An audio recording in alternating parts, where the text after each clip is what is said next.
Well, it's a great honor to be here. It seems to have fallen to me and my colleagues, Christopher and Dan, to argue against God in what I am now told is the most religious state in your nation. I'm encouraged by the show of hands here. I just want to assure those of you who are religious here that our purpose is not to offend you this morning, but I will nevertheless repay your hospitality by telling you exactly what I think about religion. Now, as someone who spent the last 2 years criticizing religious faith, I've become quite familiar with how people of faith rise to the defense of God. As it turns out, there are not 100 ways of doing this. There appear to be just 3. Either you argue that a specific religion is true, or you argue that religion is useful, or you attack atheism as intolerant, elitist, or otherwise corrosive of basic human values. Now, the only line of argument that is relevant to this debate, or indeed any debate about the validity of religion, is an argument that religion is true. Or rather, that one religion is true, because of course they can't all be true. In fact, our opponents here stand for 2 distinct and mutually incompatible faiths. Was Jesus Christ the Messiah? The rabbi and Dennett are not likely to agree on that point. As Bertrand Russell pointed out over 100 years ago, even if we knew one of the earth's religions was true, perfectly true, given the multiplicity of faiths, given their mutual incompatibility, all believers should expect damnation purely as a matter of probability. But before I go deeper into this issue of religion's truth, I just want to illustrate how confused a person must be to argue that it is reasonable to believe in God because religion is useful, because it gives life meaning, because it makes people more moral than they otherwise would be, as the rabbi suggested, because it makes people happy, any of the benefits you could imagine of religion. Okay, imagine you're walking down the street and you run into an old friend, and he looks radiantly happy. You ask him what's going on in his life, and he tells you that everything changed for him the day he realized that he was destined to marry Angelina Jolie. It might occur to you to ask, why does he believe this?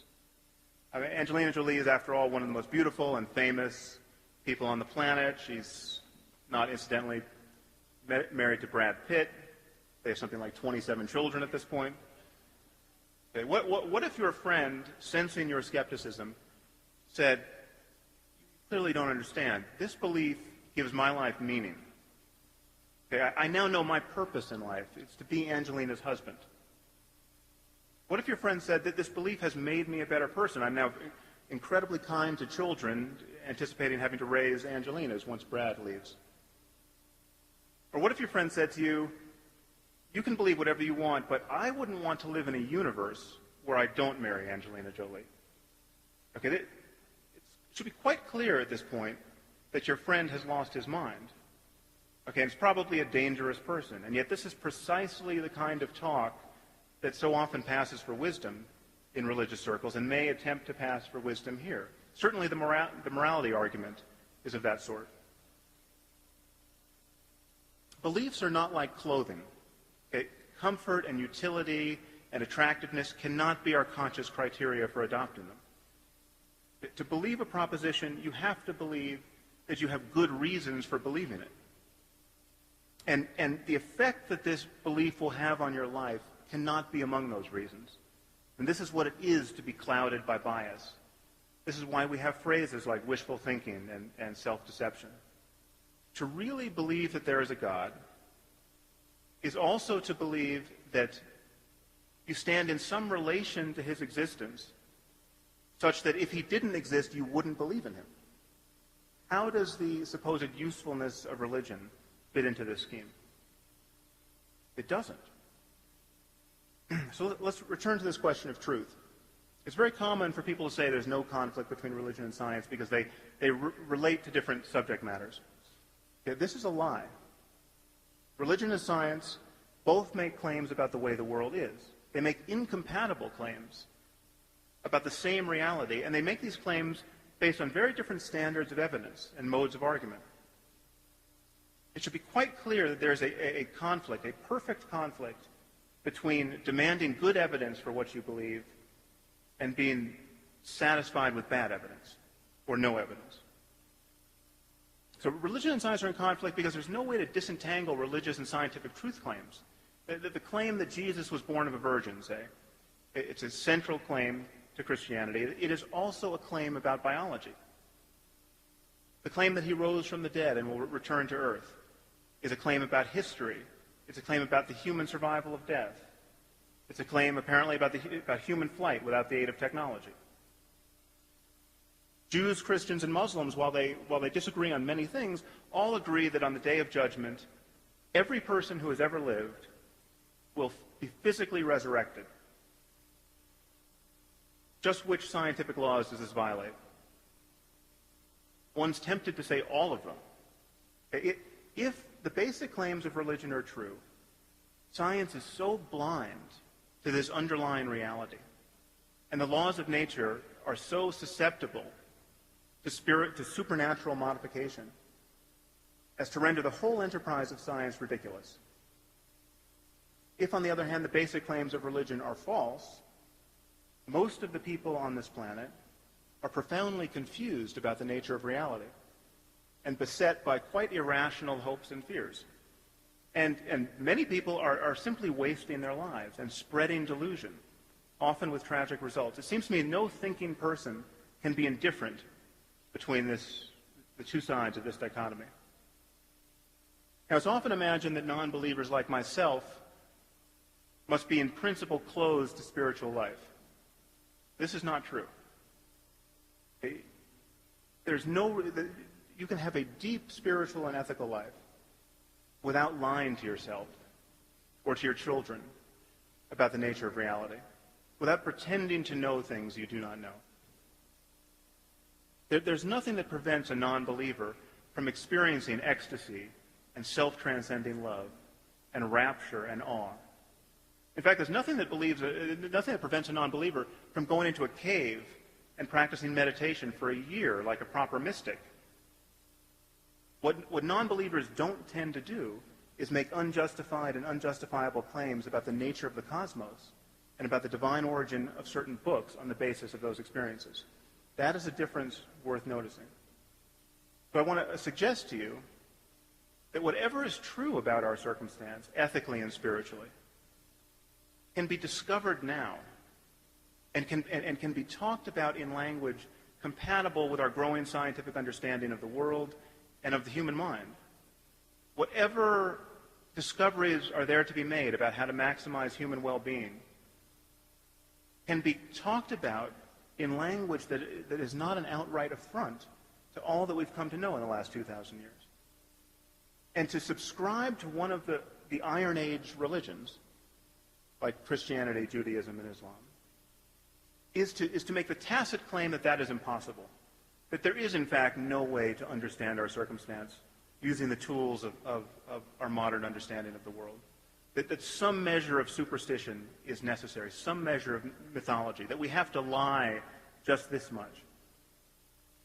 The point is, we can place our confidence only in human conversation. And the question is, do you want to place it in a 21st century conversation where we have all of the world's literature and learning available to us? Or do you want to place it in a first century conversation or a 7th century conversation as preserved in one of our holy books? Thank you very much.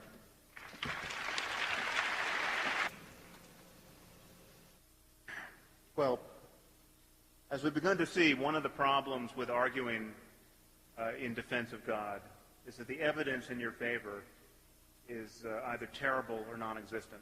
And what we've heard from the other side and from the middle is that science is so complicated and counterintuitive and obviously incomplete that this leaves room for the God of Abraham. Okay, that's basically the argument. That scientists don't understand everything. We don't understand how the first complex molecules self-assembled. Indeed, we don't. Scientists are the first to admit when they don't know. So the arrogance is very much on the side of those who would put their Iron Age faiths in the place of genuine scientific ignorance. Now, the other side has been playing hide the ball with the articles of faith. Okay, let's be very clear about this. I will speak about Christianity specifically just for ease. Christianity is based on the notion that the gospel account of the miracles of Jesus is true. Okay, this is what you have to reject Christianity. You don't have to prove the universe to be absent of God. You don't have to, in the same way that you don't have to go find that Poseidon or Zeus or any of the thousands of other dead gods are absent from the universe. With Christianity, it is a textual claim about the veracity of the Bible. Consider what this amounts to. Bible scholars agree that the first Gospels were written decades after the life of Jesus. Decades. And of course, we don't have the original manuscripts. We have copies of copies of copies of ancient Greek manuscripts which have thousands, literally thousands of discrepancies between them, many of which show signs of later interpolation, which is to say that people added passages that then became part of the canon. There are whole books of the canon, like the book of Revelation, which for hundreds of years were not included because they were deemed false gospel. There are other whole books, like the Shepherd of Hermas, which you probably haven't heard of, but for centuries it was considered part of the canon and then was later jettisoned as false gospel. Generations of Christians lived and died being guided by gospel that is now deemed both incomplete and mistaken. Think about that. So this process, this all too human process of cobbling together the supposed authoritative Word of God, is a very precarious basis to assert the claims of Christianity. But the truth is, even if we had multiple contemporaneous claims of the miracles of Jesus, this would not be good enough, because miracle stories abound even in the 21st century. The devotees of the South Indian guru Satya Sai Baba ascribe all of the miracles of Jesus to him. He reads minds, he foretells the future, he raises the dead, he was born of a virgin. Okay, Satya Sai Baba is not a fringe figure. You might not have heard of him, but they had a birthday party for him a few years ago, and 1 million people showed up. There are vast numbers of people who think he's a living God. Okay, so Christianity is predicated on the claim that miracle stories, exactly of the kind that today surround a person like Satya Sai Baba, become especially credible when you place them in the pre-scientific religious context of the first century Roman Empire, decades after their supposed occurrence, as attested to by copies of copies of copies of ancient Greek and largely discrepant manuscripts. We have Satya Sai Baba's miracle stories attested to by thousands upon thousands of living eyewitnesses, and they don't even merit an hour on cable television. And yet you put a few miracle stories in an ancient book, and half the people on earth think it a legitimate project to organize their lives around them. Does anyone else see a problem with that?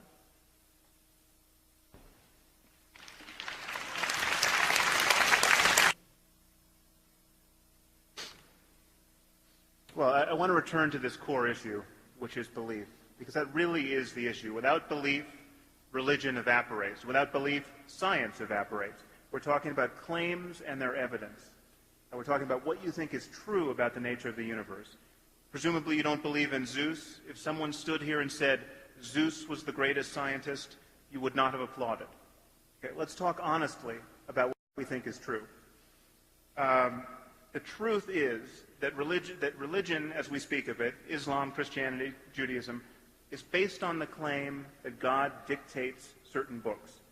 He doesn't code software, he doesn't produce films, he doesn't score symphonies, he is an author. And this claim has achieved credibility because these books are deemed so profound that they could not possibly have been written by human authors. Please consider for a moment how differently we treat scientific claims and texts and discoveries. Isaac Newton went into isolation for 18 months, starting in the year 1665. When he came out of his solitude, he had invented the calculus. He had discovered the laws of motion and universal gravitation. He had single-handedly created the field of optics. No one thinks that this was anything other than a man's labor. And it took 200 years of continuous ingenuity on the part of some of the smartest people who ever lived to substantially improve upon Newton's work. How difficult would it be to improve the Bible? Anyone in this room could improve this supposedly inerrant text scientifically, historically, ethically, spiritually, in moments. If God loves us and wanted to guide us with a book of morality, it's very strange to have given us a book that supports slavery, that demands that we murder people for imaginary crimes like witchcraft. The true basis for hope in our world is open-ended conversation, and religion has shattered our world into competing moral communities. What we have to convince ourselves of is that love and curiosity is enough for us, and intellectual honesty is the guardian of that. Thank you.